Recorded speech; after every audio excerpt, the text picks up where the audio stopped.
Raphaël Duchemin sur Europe 1. Merci d'avoir choisi Europe 1. Vous écoutez Raphaël Duchemin, c'est la France qui bouge. Très beau chapeau, Raphaël. Ouais, j'essaye de le mettre, l'ambiance, c'est à la fête. Moi, j'y arrive pas. Non, moi non plus. Il y a le casque. Ah oui, on va continuer à faire la fête avec Bien sûr. les auditeurs qui nous appellent au 39 21 et puis avec nos invités autour de la table. À mes côtés, vous le savez, Elisabeth Assayag, Catherine Testa qui est notre coach aujourd'hui, cofondatrice de l'optimisme et du club des Chief Happiness Officers. Et puis nos invités, Agathe Cuvelier, fondatrice des Cachotières qui louent des robes de soirée notamment, mais pas seulement. Sylvain Flay qui est cofondateur du Flageolet, les nœuds papillons Made in France, et Damien Drieux, président fondateur de Fête Sensation. Une dizaine de magasins aujourd'hui de cette enseigne d'articles de fête. J'ai envie qu'on accueille tout de suite ensemble François qui est à Paris et qui a très envie, je crois, de nous parler de son réveillon de ce soir. Bonjour François. Oui, bonjour à tous. Merci d'être avec Je nous suis sur en Europe 1. Merci de rien, je suis en plein préparatif justement. Bon. Et alors, qu'est-ce que vous préparez ? Alors, le thème de la soirée ce soir, c'est Gatsby le Magnifique. Ah bah Donc, là, c'est- il y a du nœud papillon dans l'air alors. C'est ça, oui, ou du foulard aussi, de l'accessoire. Alors, pour les hommes, c'est le chapeau. Et les femmes, c'est le bandeau de tête en paillettes avec la plume sur le côté ou le bijou. On a aussi le faux allume-cigarette, enfin fume-cigarette. Évidemment, il y a plus d'accessoires pour les filles, comme toujours. Mais sinon, voilà, c'est la chemise. On met le gilet, la chemise rayée, la veste, la vieille veste en tweed. Et j'ai lancé le thème de faire au chic bas choc, c'est-à-dire le haut habillé de style Gatsby et le bas actuel. Ah bon ?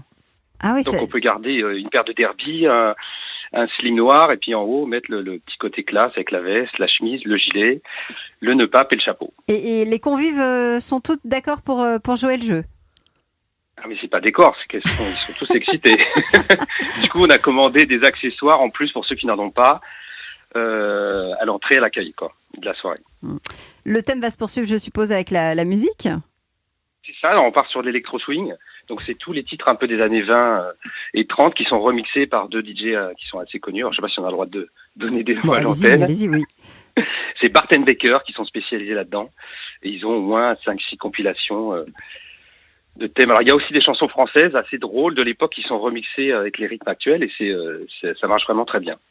Que dit notre spécialiste du déguisement, Damien Drieux, ce type de soirée à thème, les gens affectionnent particulièrement. Bien oui, je connaissais pas ce thème-là, mais aujourd'hui il y a des milliers de thèmes, donc la soirée va sûrement être sympa. L'idée aujourd'hui, quand vous rentrez chez Fête Sensation, c'est justement certains ont un thème et certains n'en ont pas. Et nous avons donc des conseillers qui sont là pour vous aider à réussir votre fête, puisqu'aujourd'hui ce qui est vraiment dur, c'est de réussir sa fête. Hein, c'est que la personne qui organise ce 31, on lui dise en sortant, ou si on a encore la capacité de lui dire, ta fête c'était vraiment top. Donc aujourd'hui l'idée c'est vraiment de réussir une fête et c'est pas si simple que ça. C'est pour ça que dans nos magasins physiques, on peut essayer ses déguisements en cabine et avoir des vrais conseils. Gatsby le Magnifique, il faut tout de même... Oui, ça demande un petit peu de recherche. Ouais. Exactement, mais c'est ça qui est sympa. C'est pas le déguisement de Blanche-Neige ou de la méchante sorcière, quoi. Exactement. Que dit notre spécialiste du bonheur, notre Chief Happiness Officer, Catherine Testa ? Je me pose surtout des questions. Est-ce que vous auriez des idées de thèmes à nous donner que vous avez trouvé rigolos et qu'on vous demande souvent, par exemple ? Bon, les idées de thèmes, c'est toujours ce qui est un peu farfelu. Moi, j'aime bien la soirée où on choisit une lettre.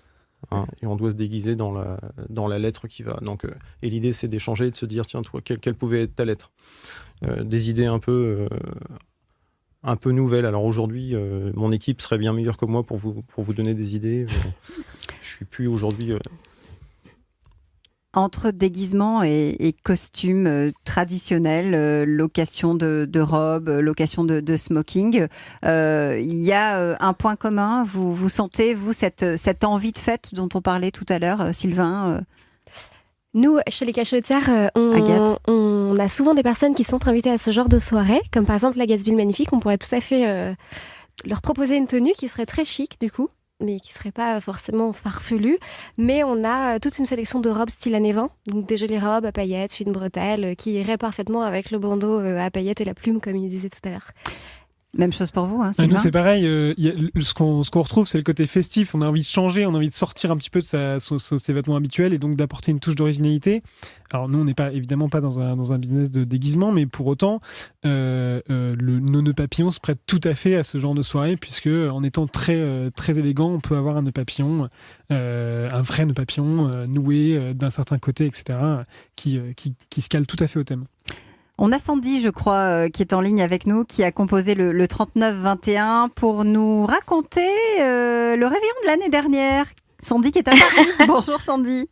Bonjour à tous. Oui, tout à fait. Alors, mon réveillon de l'année dernière, c'était sur le thème Rome antique. Et du coup, on était parti sur l'idée que certains n'avaient pas trop envie d'investir beaucoup d'argent dans des tenues. Donc c'était une idée aussi de pouvoir créer son propre costume. Bon, moi je vous avoue que je suis quand même allée chercher une très jolie longue robe de soirée que j'ai agrémentée de bijoux et de dorures. Oui. C'était la thématique. Et puis certains sont venus avec un drap. Ah bah ça marche aussi. Juste quelques feuilles. Ça marche aussi, c'était dans la thématique. Et puis c'était surtout très drôle parce qu'au départ on pensait que certains n'oseraient pas se déguiser et finalement ça a été tellement drôle que tout le monde a joué le jeu et c'est ça qui est marrant quoi. Oui, c'est ça qui est sympa. Ce quoi on est prêt pour une soirée. Vous confirmez Catherine, hein, on a besoin, on a envie de ces moments de fête où finalement plus rien d'autre ne compte. On a aussi besoin de décompresser tout simplement et le fait de rentrer dans un personnage, ça permet aussi d'aller un peu plus loin. Donc c'est pour ça ces soirées un peu déguisées où on vous dit tiens on rentre dans le rôle d'un personnage et tout d'un coup on se permet peut-être d'être un peu plus authentique, d'être un peu plus soi et de s'amuser un peu plus effectivement. Et peut-être aussi qu'on fait de plus en plus de soirées chez soi. Il y a aussi un retour à l'organisation d'événements. Alors je sais pas. Je confirme. Voilà. Il y a de plus en plus d'organisations chez soi, du fait, alors malheureusement, à ce qui a pu arriver ces derniers temps avec des attentats, les gens osent moins sortir, même si je n'ai qu'une envie, c'est que les discothèques, les restaurants et toute l'activité événementielle fonctionne. Avec eux, hein. Énormément, c'est-à-dire qu'aujourd'hui, nous, on fournit évidemment les grandes discothèques parisiennes, les restaurants, les traiteurs, les boîtes dans l'événementiel, et donc on est un peu en back-office, ils viennent chercher des idées et des articles dans nos magasins pour pouvoir faire sensation dans leur soirée. Et en effet, on ressent de plus en plus un do-it-yourself. Ce besoin finalement de revêtir un vêtement différent et de devenir l'espace de quelques heures une autre, vous le ressentez aussi chez les clients qui viennent frapper à votre porte quand on porte un nœud papillon, quand on porte une robe de soirée, Agathe, Sylvain?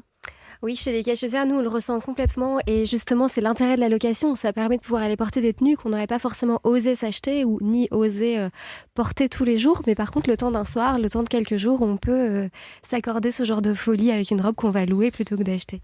Sylvain? Ouais, c'est pareil. Le nœud papillon, c'est vraiment, pour le coup, chez nos clients qui viennent nous chercher un accessoire d'exception. C'est pour un moment particulier. Donc, ils font la démarche d'aller chercher le nœud papillon, la couleur qui va aller avec le reste. Et donc, il y a effectivement cette démarche, oui. Damien, d'un mot, je voudrais qu'on précise que vous embauchez. C'est important de le dire. Hein. Créer de l'emploi en France, c'est quand même important de le spécifier parce que voilà, il y a des gens qui sont au chômage, il y a des gens pour qui le 31 ce soir sera pas forcément festif, donc c'est bien de se dire qu'il y a encore des gens qui peuvent proposer du travail ici chez nous. Tout à fait, donc on embauche 35 personnes en CDI sur l'Île-de-France l'année prochaine. Enfin, quand je dis l'année prochaine, 2019, dans 2 jours. Dans quelques jours. Quelques heures. Donc n'hésitez pas, on cherche des postes de responsables, d'adjoints, de première vendeur, première vendeuse, vendeurs, avec des postes de référents. Donc l'idée, c'est d'être chacun spécialiste de quelque chose et on est en train de travailler énormément sur la quête de sens. Donc vous les formez parce qu'ils ne sont pas forcément spécialistes en arrivant. Alors, aujourd'hui, en fait, on a l'avantage d'avoir des magasins qui se développent à côté d'autres, comme là, avec les Souilly qui a ouvert pas loin de Villiers-sur-Marne. Ça nous permet d'avoir une équipe qui arrive avec 4 personnes qui forment les nouveaux. On ouvre donc 2 magasins dans le sud de Paris prochainement. Et on va faire exactement la même chose. Donc l'idée, c'est de créer des nouveaux postes, mais de faire avant tout émerger les compétences internes. Merci en tous les cas à tous les 3 d'être venus passer un petit bout de cette journée du 31 avec nous. On vous souhaite évidemment un bon réveillon et on se retrouvera forcément l'année prochaine en 2019. Merci à vous. Merci à vous. Merci. Il est 13h40.